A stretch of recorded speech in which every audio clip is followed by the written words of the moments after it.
নমস্কার। প্রাইমারিতে ক্লারিফিকেশন মামলার পরিসমাপ্তি ঘটেছে, তাতে আমরা জয়লাভ করেছি। তো এই মুহূর্তে কিছু ক্লারিফিকেশন দেওয়ার জন্য, বলা ভালো ক্লারিফিকেশন ঠিক নয়, কিছু ইনফরমেশান, কিছু পুরনো কথা আপনাদেরকে জানানোর জন্য কিছু তথ্য আপনাদের সামনে তুলে ধরার চেষ্টা করছি। অনেকে হয়তো বিষয়গুলো জানেন, আবার অনেকের কাছে নতুন। যারা আমাকে অনেক আগের থেকেই চেনেন তারা ব্যাপারটা জানেনি। স্বর্ণেন্দু ভট্টাচার্য আমার পুরনো বন্ধু। আপার প্রাইমারির সেই লড়াই, যেটা 2016 সাল থেকে চলছে, এখনও চলছে, সেই সূত্রের সঙ্গে পরিচয়। এখন সুশান্ত একাই টানছে, সঙ্গে আরও অনেকে আছে। যাক, আমি আপার প্রাইমারি ক্যান্ডিডেট এই মুহূর্তে নই, আমি কাট অফ ক্লিয়ার করতে পারিনি, ইন্টারভিউ যে কাট অফ। তো ব্যাপারটা হচ্ছে, প্রাইমারিতে কিছু বিষয় আপনাদেরকে জানানো প্রয়োজন। কেন প্রয়োজন? কারণ কিছু উঠতি নেতা যারা এ থেকে জেড কিছুই জানেন না, তারা আমার সম্পর্কে প্রশ্ন করছেন, স্বর্ণেন্দু সম্পর্কে প্রশ্ন করছেন, সুখেন মণ্ডলের সম্পর্কে প্রশ্ন করছেন, কাদা ছুঁড়ছেন। আমি উঠতি নেতাই বললাম, কারণ তারা হয়তো চাকরি পাওয়ার থেকে স্পেসিফিক কিছু একটা টপিকের উপরে তারা মুভমেন্ট করছে। আমি স্পেসিফিকের বাইরেও যতটা পারার চেষ্টা করেছি। আচ্ছা, বিষয় হলো, মানুষের বিশ্বাস অর্জন করতে গেলে কাজ করতে হয়, সৎভাবে কাজ করতে হয়। মানুষের বিশ্বাস অর্জন করাটাও প্রধান লক্ষ্য নয়। নিজের বিবেক, নিজের কাছে ঠিকভাবে থাকতে গেলে সঠিক পথে চলতে হয়। সেই চেষ্টা করেছি, তাতে মানুষের বিশ্বাস অটোমেটিক অর্জন হয়ে যায়। কিন্তু সেটাই তো লক্ষ্য নয়। লক্ষ্য নিজের স্বার্থ, নিজের বিবেকের কাছে সঠিক থাকা। তো যাই হোক, কিছু বলার আগে কিছু ছবি দেখাবো, আপনারা দেখে নিন ছবিগুলো।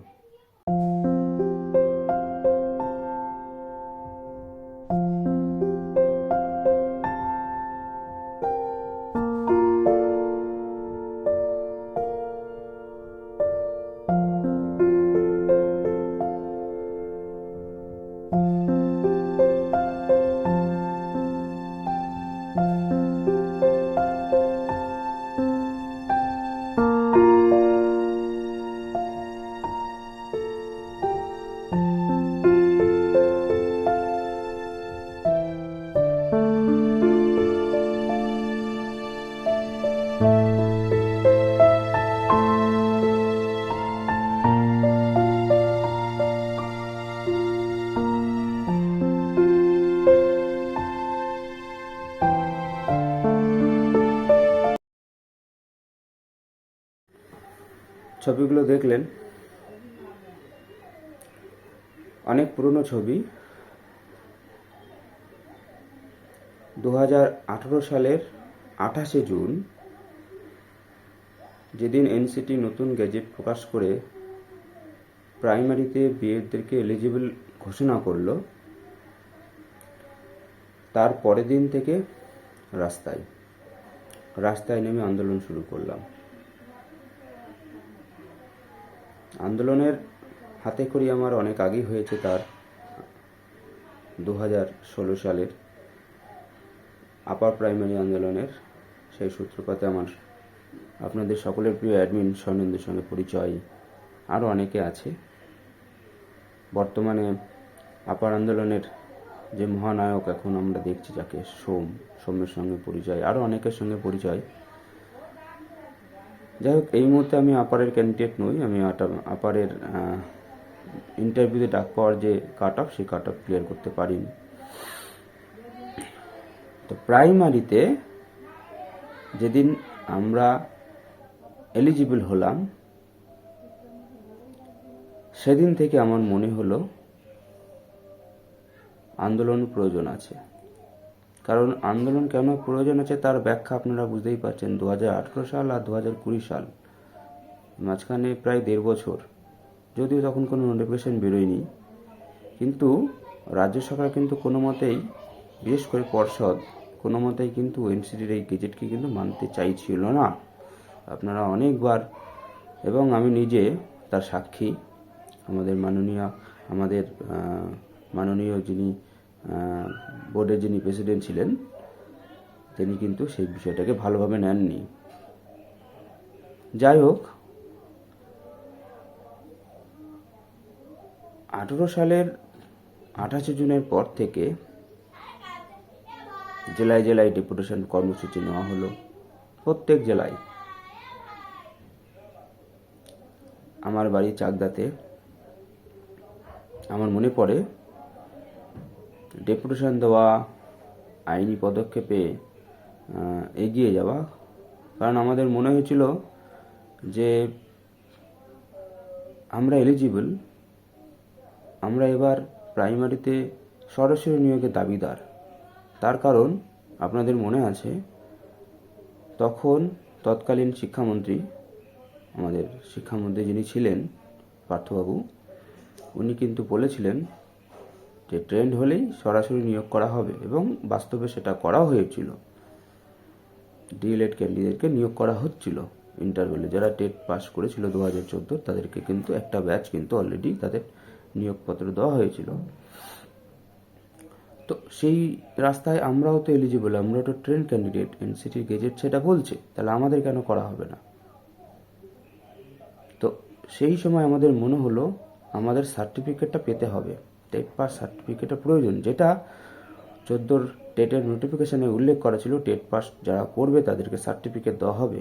বাস্তবে সেটা করা হয়নি, কিন্তু যে সরাসরি নিয়োগের দাবি করছি আমরা, তার জন্য টেট পাস সার্টিফিকেটের প্রয়োজন। তার জন্য আমরা কিন্তু আইনি পদক্ষেপ শুরু করেছিলাম, এবং রাস্তার আন্দোলন চলছিল প্যারালালি। জেলায় জেলায় কিন্তু তখন ডকুমেন্টস কালেকশনের জন্য প্রক্রিয়া শুরু করা হয়। আমার বাড়ি চাকদাতে, আমার মনে আছে চাকদা একটি ভবন ভাড়া করে ডকুমেন্ট কালেকশন এবং আইনি পদক্ষেপের জন্য যে আর্থিক সহযোগিতা, সেটা কিন্তু গ্রহণ করা হচ্ছিল। সেটা প্রত্যেক জেলাতেই হয়েছে। আমাদের নদিয়ার কৃষ্ণনগর শহরেও একদিন করা হয়েছিল সেমভাবে, ভবন ভাড়া করে। বাঁকুড়া, পুরুলিয়া, প্রত্যেক জেলাতে, আমি জেলার নামগুলোর বলছি না, প্রত্যেক জেলাতেই কিন্তু এই কার্য তখন কিন্তু সম্পাদিত হচ্ছিল। আমার কাছে সেই তখন তো এত ইউপিআই সিস্টেম ছিল না, ছিল কি না আমার এই মুহূর্তে মনে পড়ছে না, কিন্তু এত ব্যবহার ছিল না। তো আমরা সব অফলাইনেই ক্যাশ নিয়েছিলাম, এবং যারা সাহায্য করছিলেন তাদের নাম ডিটেলস লিখে এসে সিগনেচার করে, এবং তার সেই কপি কিন্তু আমার কাছে এখনও আছে, আপনাদেরকে চাইলে দেখাতে পারি। যাই হোক, আমাদের টেট সার্টিফিকেটের রায় সমাপ্তি ম্যাডাম কিন্তু দিয়েছিলেন যে 3 মাসের মধ্যে টেট সার্টিফিকেট দিতে হবে, কিন্তু বাস্তবে সেটাও পর্ষদ মানেনি। উপরন্তু পর্ষদ চালাকি করে, সে চালাকির ব্যাখ্যা আমরা দিচ্ছি না, চালাকি করে কিন্তু আমাদের এগেনস্টে কিন্তু একটা ছলনার মাধ্যমে আমাদের এগেনস্টে রায় আনার চেষ্টা করছিল। আমরা সেই ছলনাটা ধরে ফেলি, আমরা তার বিরুদ্ধেও রুখে দাঁড়াই, এবং ডিভিশন বেঞ্চও আমরা সার্টিফিকেট পাওয়ার জন্য কেস করি, এবং সেই সাথে সরাসরি নিয়োগের দাবি আমরা তুলি, এবং সেখানেও আইনিভাবে বিষয়টিকে এগোনো যায় নাকি, ততেও আমরা আমাদের যিনি উকিল ছিলেন, অ্যাডভোকেট ছিলেন, তার সঙ্গে পরামর্শ করে আমরা সেই পথটাও এগোই, এবং সেখানেও একই রকমভাবে অফলাইনে আমরা আর্থিক সাহায্য নিয়েছিলাম। দিয়ে আমাদের কলকাতা হাইকোর্টের বর্তমানের যিনি একজন সিনিয়র মোস্ট উকিল, নাম বলছি না, নাম বলা ঠিক হবে না বলে আমার মনে হচ্ছে, তার পরামর্শে তিনি যুক্তি দেন যে সরাসরি নিয়োগের কেসটা এই মুহূর্তে করার কোনো প্রয়োজন নেই, তোমরা সার্টিফিকেটের জন্য যাবো, সার্টিফিকেট পেয়ে গেলে তোমাদের হাতে বড় অস্ত্র আসবে। তো সেই সময় আমরা যে আর্থিক সাহায্য তুলেছিলাম, সেই আর্থিক সাহায্য একদম পাই টু পাই ফেরত দিই। যারা পুরনো তারা কিন্তু বিষয়টা ভালোভাবে জানেন। তো যাই হোক, আমাদের সেই আইনি পথ, আমাদের আইনি লড়াই চলছে। প্যারালালি ডিএলএড যারা, তারাও কিন্তু সেমভাবে সার্টিফিকেট পাওয়ার কেসের আইনি লড়াইয়ে ছিল, সেপারেটলি ছিল, কিন্তু রায়টা আমাদের দুজনের উপরেই একই রায় হয়েছিল। তারাও রাস্তায় আন্দোলন করছিল। আমি তাদেরকেও এই কর্মসূচির জন্য বা এই কাজের জন্য তারা যে ময়দানে ছিল, আমি তাদেরকেও স্যালুট জানাচ্ছি, তাদেরকেও হ্যাটসঅ্যাপ করছি। তো সেই রকম পরিস্থিতিতে ইন দ্য মিন টাইম, একদম সেই সময়ে, মানে যে জিনিসগুলো চলছিল সেই সময়ে আমাদের ভোটের একটা দামামা বেজে গিয়েছিল এবং আমাদের মাননীয়া ঘোষণা করলেন যে প্রাথমিকে 16,500 শিক্ষক নিয়োগ করা হবে, প্রশিক্ষিত, টেট পাস, এরকম কতগুলো শব্দ উচ্চারণ করেছিলেন। এইগুলো আপনাদেরকে মনে করে দেওয়ার কিচ্ছু নেই, কারণ এই বিষয়গুলো আপনারা ভালো মতো জানেন। তো অনেকে মনে করবেন মাননীয়া নিজে যেচে এইরকম একটা আদেশ বা এরকম একটা ঘোষণা করলেন, এমনটা কিন্তু নয়। ঘোষণা কিন্তু আলাদিনের আশ্চর্য প্রদীপের মতো কিন্তু আমাদের সামনে আসেনি। এর পেছনে কিন্তু লড়াই ছিল, আইনি লড়াই এবং রাস্তার লড়াই, যেটা ডিএলএডরাও করেছিল, আমরা যারা বিএড তারাও করেছিলাম। অনেকে বিষয়গুলো জানেন না। এই চাপে, দুই দিক থেকে সাঁড়াশি চাপে এবং ভোটের দামামা, ঢাক পিটানোর একটা সুযোগ, ভোটের একটা সুবিধা নেওয়া, যাই বলুন, সেই পরিস্থিতিতে এরকম একটা রিক্রুটমেন্ট নোটিফিকেশনের কথা আসে এবং আমরা তাতে পার্টিসিপেট করি। আমাদের ফর্ম ফিল আপের প্রক্রিয়া শুরু হয়। সেই ফর্ম ফিল আপের প্রক্রিয়াতেও একটি সমস্যা তৈরি হয়েছিল, কিছু ক্যান্ডিডেট ফর্ম ফিল আপ করতে পারছিল না। সেই নিয়েও কিন্তু কলকাতার রাজপথে কিন্তু গিয়েছিলাম এবং সেদিন সন্ধ্যার পর থেকে তারাও ফর্ম ফিল আপ করতে সক্ষম হয়েছিল। যাই হোক, ফর্ম ফিল আপ হয়, ইন্টারভিউ হয়, মেরিট লিস্ট আমাদের সরস্বতী পুজোর আগের দিন রাতে আসে। আমরা সকলেই দেখি যে আমি মেরিট লিস্টে ইনক্লুডেড হয়েছি। আনন্দের মানে সীমা ছিল না সেদিন রাত্রে। কিন্তু আমার পুরনো যারা সঙ্গী, আমাদের বিএড একতা মঞ্চের, আমি একজন, নামটা শুনেছেন অনেকে, বিএড একতা মঞ্চ, আমি একজন সামনের সারির একজন, কি বলবো, যাই বলুন না কেন, আমার সঙ্গে প্যারালালি আরও 3 জন ছিল। আমি তাদেরও নাম নিতে পারছি না, যেহেতু তাদের কাছ থেকে অনুমতি নিইনি। তো আপনারা অনেকে জানেন। তো এবং আমাদের যে শক্তি ছিল, আমাদের যে টিমের যে মেম্বাররা ছিল, তাদের অনেকেরই হয়নি। সেই না হওয়ার বিষয় এবং আমার হওয়ার বিষয়ে তখন কিন্তু আমার ওপরেও কুবাক্য, অনেক গালিগালাজ আমাকে শুনতে হয়েছিল। পরে অবশ্য তারা নিজেদের ভুল বুঝেছিল এবং যখন আমাদের ব্রেক অফ লিস্ট বেরোলো, আমার মার্কস দেখে তারা বুঝলো না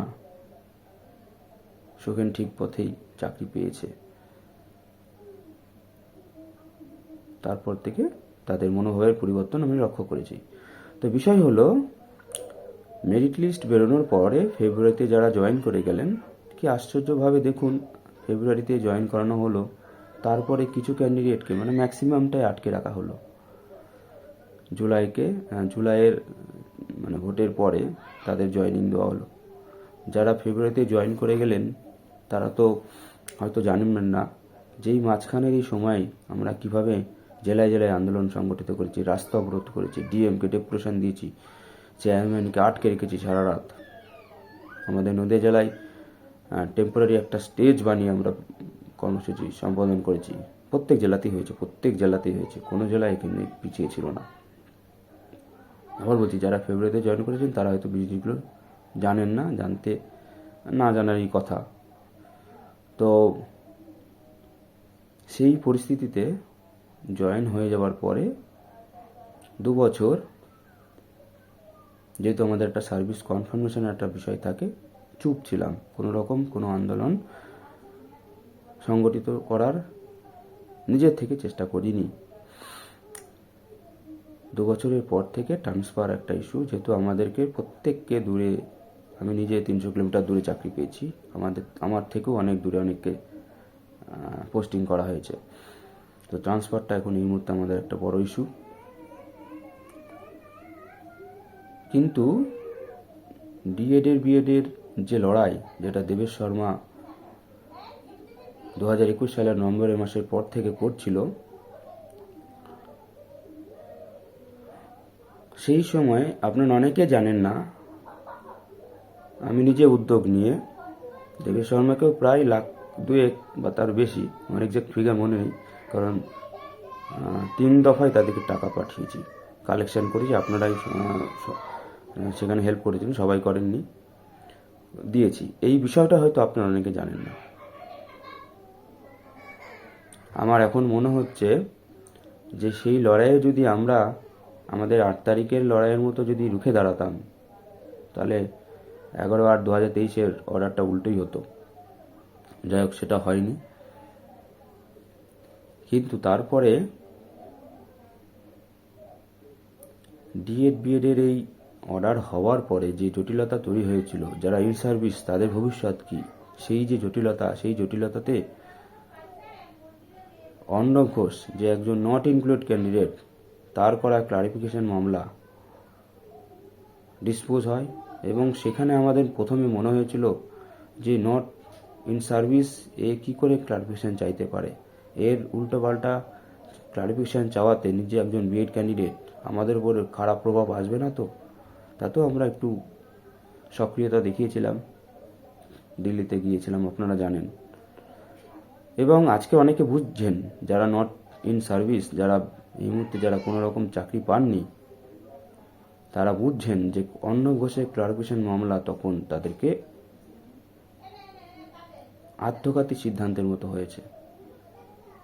তারা এখন বলছেন যে ইন সার্ভিস টিচাররা ক্লারিফিকেশনে আগে যেত, তারা তাদেরকে বাঁচিয়ে আমাদেরকেও বাঁচাতো, কিন্তু সেটা প্রায় অসম্ভব একটা পরিস্থিতিতে এই মুহূর্তে হয়ে দাঁড়িয়েছে। তো এই রকম একটা সময়ে মধ্যপ্রদেশের মধ্যপ্রদেশের যে ক্লারিফিকেশন মামলা, সেই মামলায় আমরা অংশগ্রহণ করেছি, আইএ ফাইল করেছি। তাতেও যারা সমালোচনা করছেন, অপদত্ততার মতো কথা বলছেন, তাদেরকে আমি বলবো, আপনার মানসিক সুস্থতা আমি কামনা করি। আপনার মাথার সমস্যা আছে, তাড়াতাড়ি ডাক্তার দেখান। চিন্তাভাবনা আপনাদের উল্টো পথে যাচ্ছে, আপনারা নিজেদেরকে সুস্থ করার চেষ্টা করুন। তাতে আপনার ভালো হবে, আপনার পরিবারের ভালো হবে। দেখুন, পৃথিবীতে এখন কোনো কাজই অসম্ভব নয়, কোনো কাজই অসম্ভব নয়। যে চাঁদে আমরা দূর থেকে দেখে যাকে রুটি বলে মনে করি,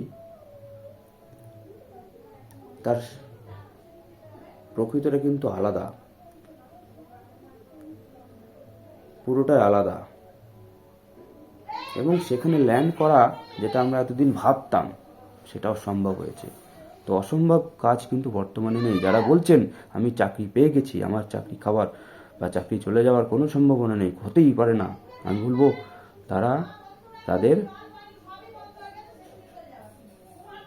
মানসিক ডাক্তার দেখানো উচিত। হ্যাঁ, হতেই পারে না, আপনার কথাই এখন ঠিক হয়েছে, কিন্তু লড়াইটা দিতে হয়েছে বলেই করতে হয়েছে। ঠিক, বর্তমানের এই সুনিশ্চিত বিষয়টা আমরা এখন যেটা করেছি, সেটা লড়াইটা দিয়েছি বলেই করেছি। আপনারা বলুন তো, যদি উল্টোপাল্টা কিছু হয়ে যেত, তার দায়টা কে নিত? তার দায়টা কে নিত? যারা বলছেন কোনো কিছু করতে হবে না, যদি উল্টো কিছু হতো, যেটা একটা পরিস্থিতি 8 তারিখে অমৃতা সিনহার বেঞ্চে হয়েছিল, অর্ডার রিজার্ভ হয়েছে, সেদিন অর্ডারটা কি আসতো?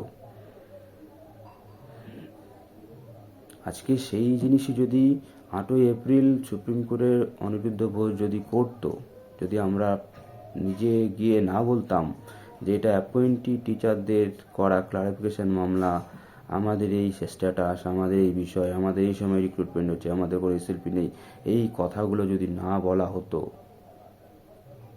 যদি উল্টো কিছু হতো, আজকে উকিলের লাইন লাগিয়ে দিয়েছি আমরা সকল স্টেট মিলে। এই যে ঘটনাটা ঘটেছে, যার জন্য আজকে আমরা একটা সেফ জোনে পৌঁছেছি। যারা বলছেন যে কিছু হতো না, যদি হয়ে যেত কি হতো?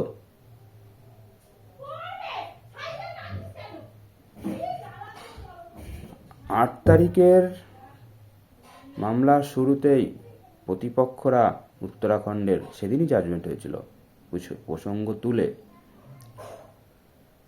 তুলে কিন্তু স্টার্টিং করেছিল। সেখানে আমাদের মোহনা ম্যাডাম, যাকে আমরা অ্যাপয়েন্ট করেছিলাম, সেদিন দাঁড় করিয়েছিলাম, ভীম মোহনা ম্যাডাম, একদম স্ট্রেট কাট, কোনো কথা উনি বলেননি, কিন্তু একটা কথাই বলেছেন যেটা একদম তীরের মতো গিয়ে বিঁধেছে মীনাক্ষী ম্যাডামের, যে আমরা এখন এই মুহূর্তে অ্যাপয়েন্টি টিচারদের হয়ে এসেছি, এখানে নট অ্যাপয়েন্টি টিচারদের কোনো বিষয় উঠবে না। ম্যাডাম কিন্তু চুপ হয়ে গেছেন, ম্যাডাম চুপ হয়ে গেছিলেন। এবং এইভাবে আঙুল তুলে তুলে যাকে আপনারা কথা বলতে দেখেছেন, জানেন কি আপনারা ওটা উনি কে? অনেকে যারা সমালোচনা করছেন তারা জানেনই না ওটা কে। রঞ্জিত কুমার, প্রাক্তন সলিসিটর জেনারেল। ওনার কাছে মাইক ছিল না, হয়তো আমরা অনেক কথা শুনতে পারিনি, কিন্তু উনি কন্টিনিউয়াসলি কথা বলে গিয়েছেন এবং এইভাবে কথা বলে গিয়েছেন। একটা কথা উনি বলেছেন, যখন অনিরুদ্ধ বোস অর্ডার লিখছিলেন, তখন উনি বলছেন ওদের মাইক বন্ধ করে দাও, ওদের মাইক বন্ধ করে দাও। সেই অধ্যত্ত উনি দেখিয়েছিলেন। যারা বলছেন আমাদের দেওয়া কোনো উকিল কোনোরকম কিছু করেনি, তাদের মানসিক সুস্থতা তো কামনা করছি, আমি বলবো তাদের চোখ থেকেও চোখ নেই। যাই হোক, অনেক বড় হয়ে গেল ভিডিওটা। দেখুন, একটা কথা আমি বলে শেষ করব, আমি নতুন নই, পুরনো মাল। আমি মাল শব্দটা ইউজ করলাম। পুরনো সৈনিক, 16 সাল থেকে লড়াইয়ের ময়দানে আছি। যারা আমাকে জানেন তারা ভালোভাবেই জানেন, মানুষের বিশ্বাস অর্জন করার জন্য কিন্তু লড়াই করিনি, নিজের বিবেকের কাছে ঠিক থাকার জন্য লড়াই করেছি। আর আপনি যদি নিজের বিবেকের জন্য কাজ করেন, নিজের কাছে পরিষ্কার থাকবেন, এইভাবে এগিয়ে চলেন, তাতে মানুষের বিশ্বাস অটোমেটিক্যালি অর্জন হবে, তাতে সকলের কল্যাণ হবে।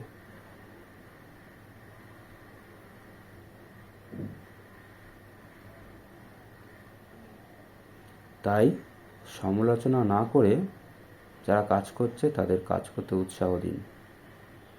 যদি পারেন এগিয়ে আসুন, সামনে দাঁড় করিয়ে দিয়ে পেছনে চলে যাব। যাই হোক, আর অনেক বলার ছিল, বলছি না। আগামী লড়াই এখনো আছে, সেই লড়াইও সুখেন মণ্ডল সামনে থাকবে। সকলকে ধন্যবাদ।